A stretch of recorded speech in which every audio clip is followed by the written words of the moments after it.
Hey everyone, welcome back to Aviation Legends, the channel where we dive deep into the machines that won wars and broke records. If you're a fan of World War II history, American engineering triumphs, or just love hearing about planes that could outclimb, outrun, and outmaneuver the competition, you're in for a treat. Today, we're talking about the Grumman F8F Bearcat, the ultimate piston-engine fighter that was built to dominate the skies over the Pacific. This bad boy was designed during the height of WWII to be the Navy's answer to Japan's best, but it showed up fashionably late to the party. Don't worry though, its performance specs were straight out of a fighter pilot's dream, and it left a legacy that still thrills airshow crowds today. This is going to be a long-form deep dive, folks. We're aiming for over an hour of content. Here, packed with history, tech breakdowns, pilot stories, and even some air racing drama. If you're watching from the US, get ready for some patriotic vibes because this plane screams red, white, and blue innovation. Grab your coffee, hit that like button if you're excited, and subscribe for more aviation epics. Let's roll. To understand the Grumman F8F Bearcat, we have to go back to the brutal dogfights of World War II. Picture this.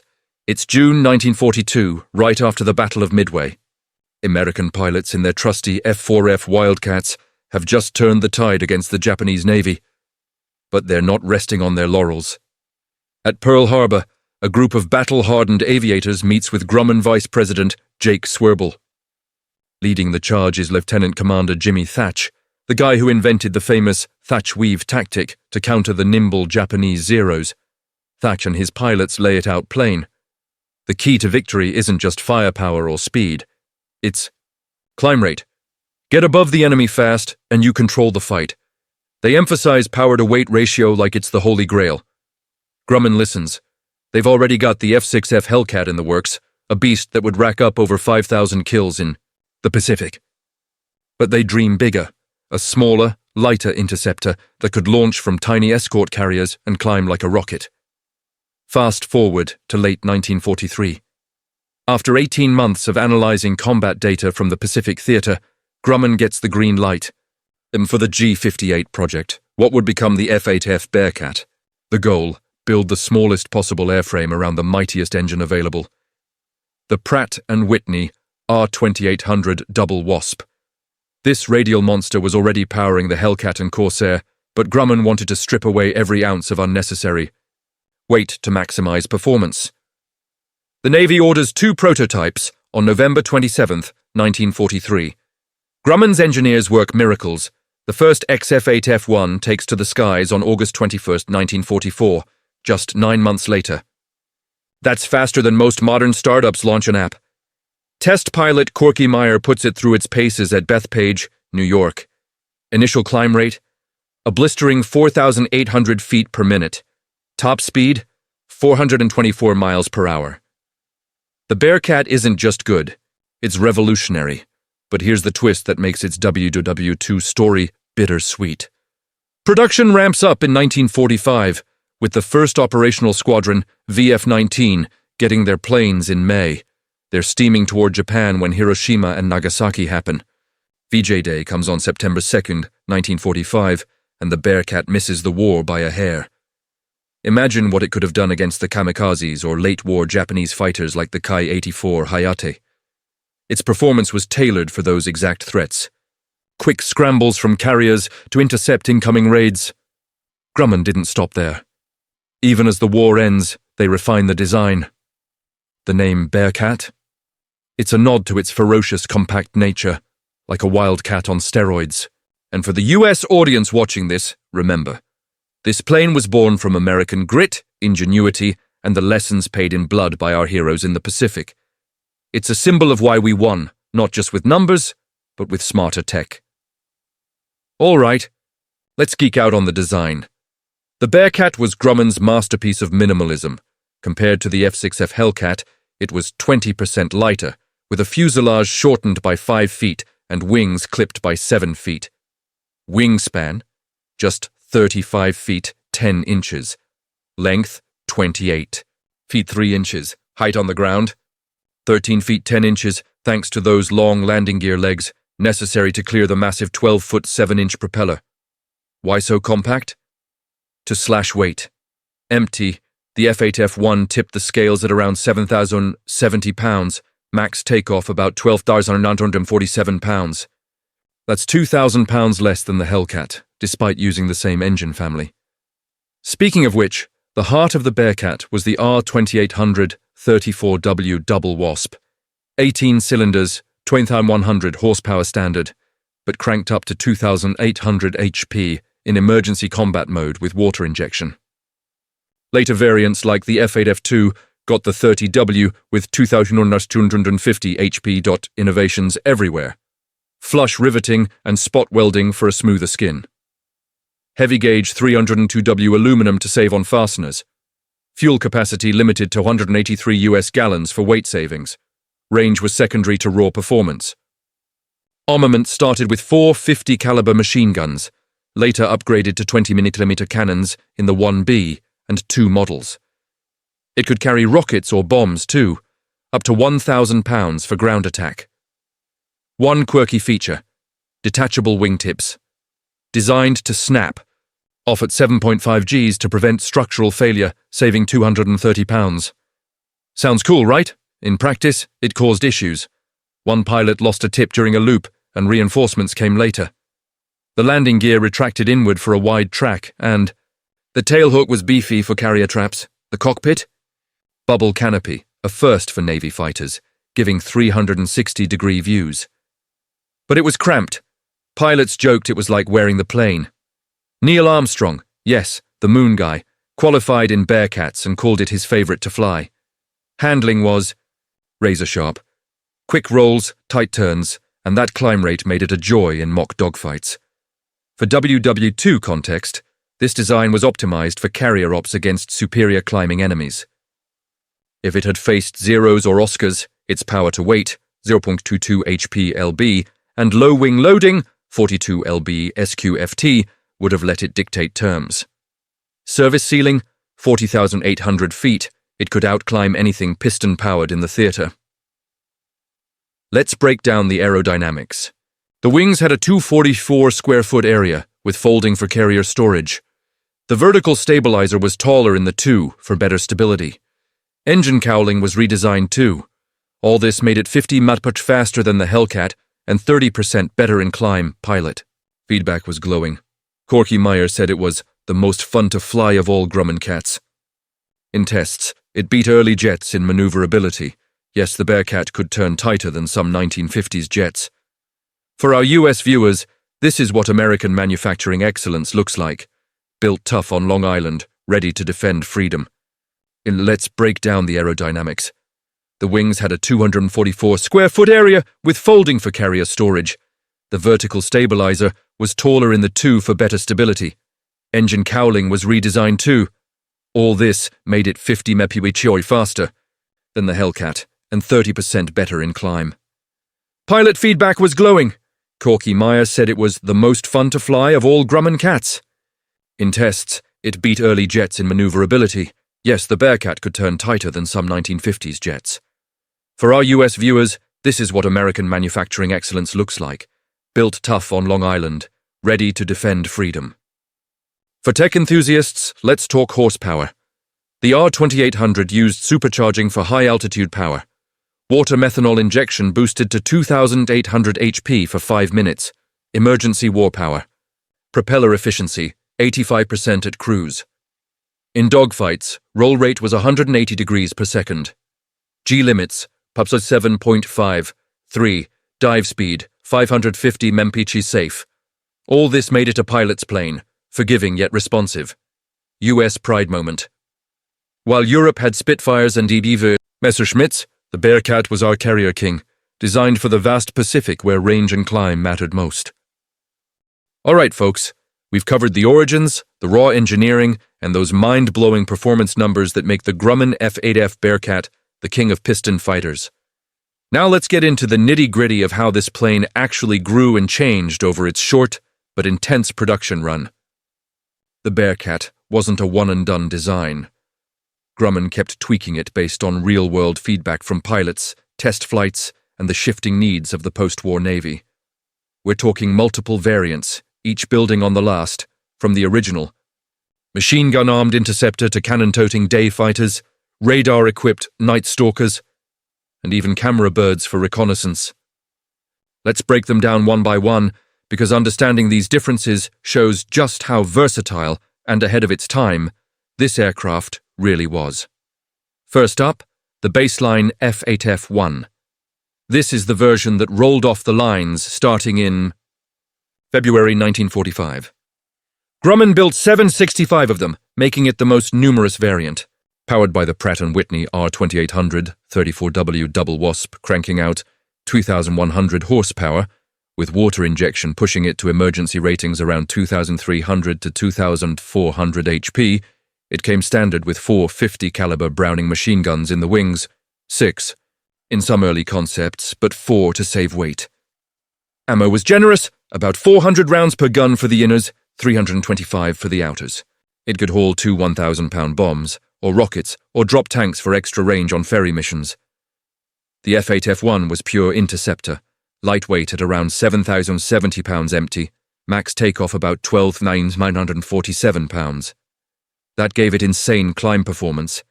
The pilots reported getting to 10,000 feet in under 2 minutes from a standing start. Handling was razor sharp. The bubble canopy gave unbelievable visibility, a huge upgrade over the Hellcat's greenhouse. But early production birds had those famous or infamous frangible wingtips, designed to snap off at around 7.5 to 8.5 Gs to prevent catastrophic wing failure. In theory, genius for protecting the structure during violent maneuvers. In practice, problematic. There were incidents where only one tip blew off during high-G pullouts or carrier landings, leading to spins or crashes.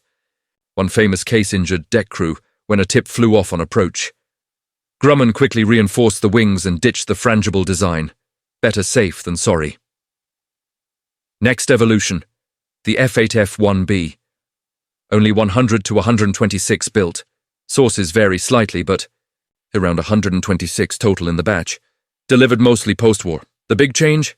Swap those Taurus 50 cal machine guns for 4 20mm AN-M2 cannons, the American version of the Hispano-Suiza HS-404. Each cannon packed 205 rounds, giving the Bearcat real teeth against armored targets or bombers. The 20mm shells had way more punch, explosive filler that could shred a Zero or a late-war Japanese fighter in seconds. This became the preferred setup for ground attack and dogfighting. Many F8F1Bs were later redesignated or used as trainers, from E.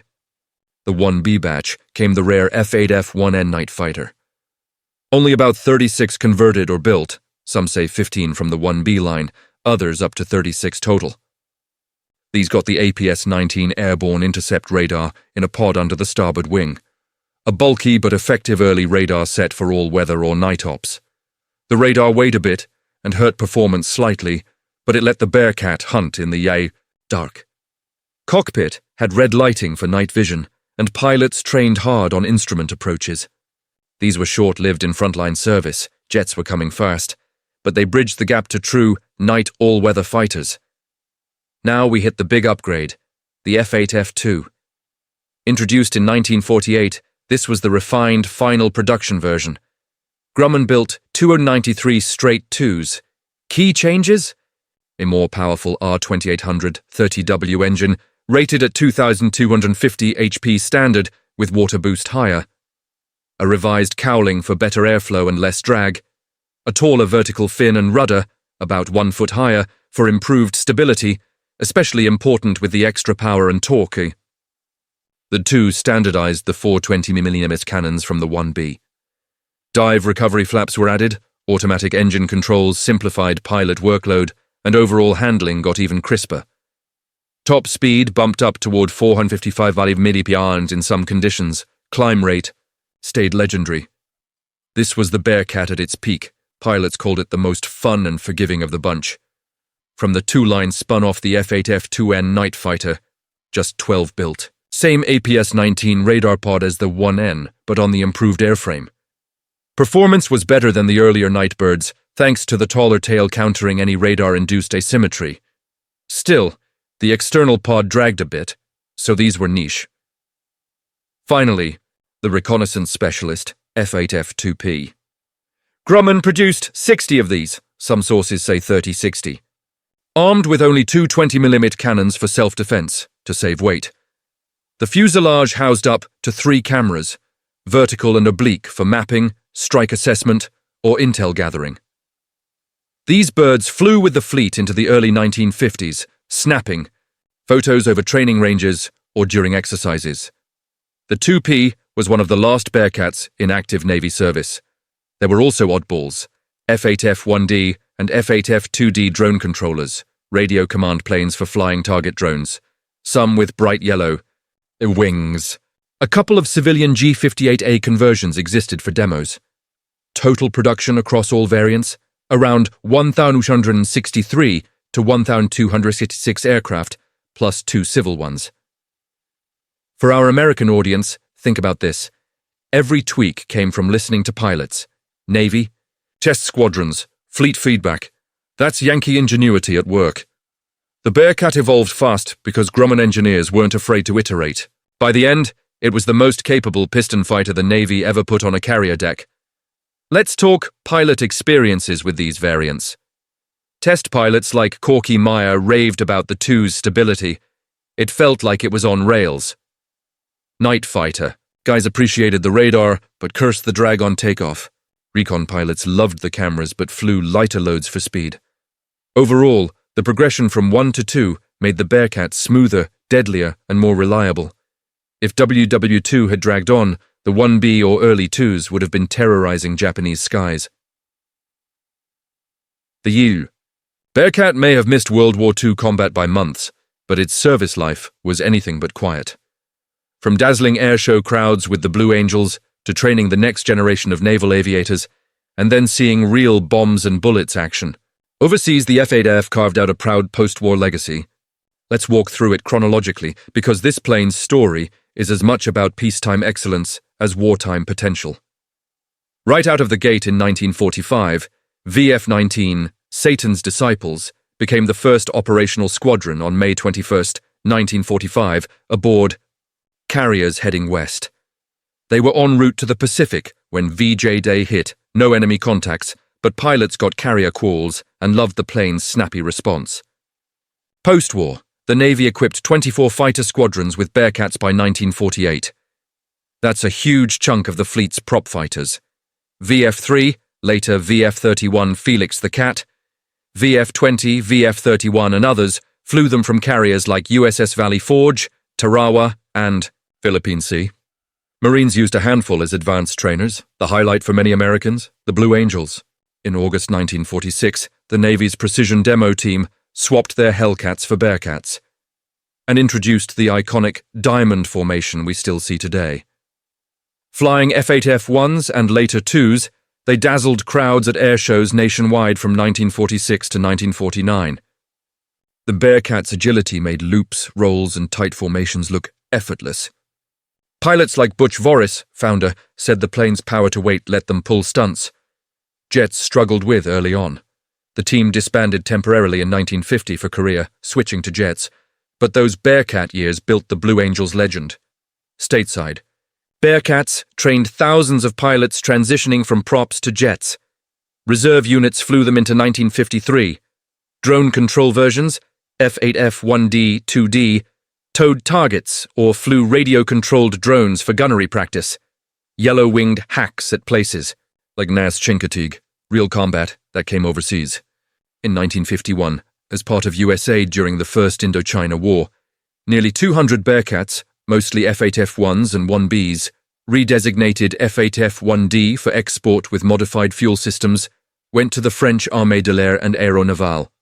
French pilots flew them from bases like Touraine, Da Nang, and Bien Hoa, using them as fighter bombers against Viet Minh forces. No real air-to-air threats, the enemy had no fighters, so Bearcats excelled at close air support, strafing with 20mm cannons, dropping bombs and rockets on supply lines, troops, and fortifications. They were rugged, reliable in hot, humid conditions, and carried heavy loads for their size. French aces and ground troops praised their responsiveness in low-level attacks. When France withdrew, after Dien Bien Phu in 1954, About 28 surviving Bearcats transferred to the newly formed Republic of Vietnam Air Force, RVNAF South Vietnam. These became some of the first combat aircraft for the South Vietnamese, operating from Tan Son Nhut and other fields into the early 1960s.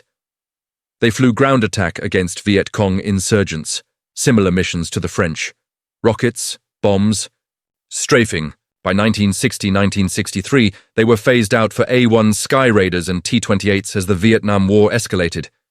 Thailand also received around 129 ex-Navy Bearcats in the late 1940s, early 1950s, flying them into the 1960s for air defense and training. Accidents? Every high-performance fighter has them. Early frangible wingtips caused fatalities in dives or landings. Carrier ops were tough. Prop strikes if not careful on approach, but overall, the Bearcat was forgiving once mastered. Neil Armstrong qualified in them and called the Bearcat his all-time favorite plane to fly. High praise from the first man on the moon.